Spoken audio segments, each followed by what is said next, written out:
Su manim čia dabar yra VDU universiteto dziudo atstovė Aida Vasiliauskaitė.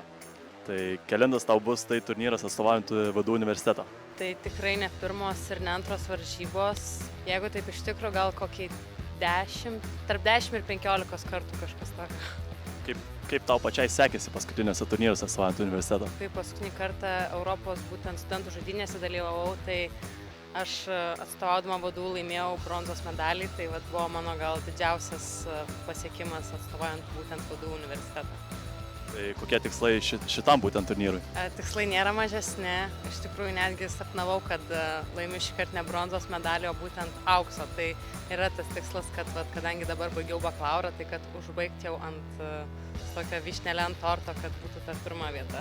Tai palinkėsim tau sėkmės ir sėkmės iškovojant auksą.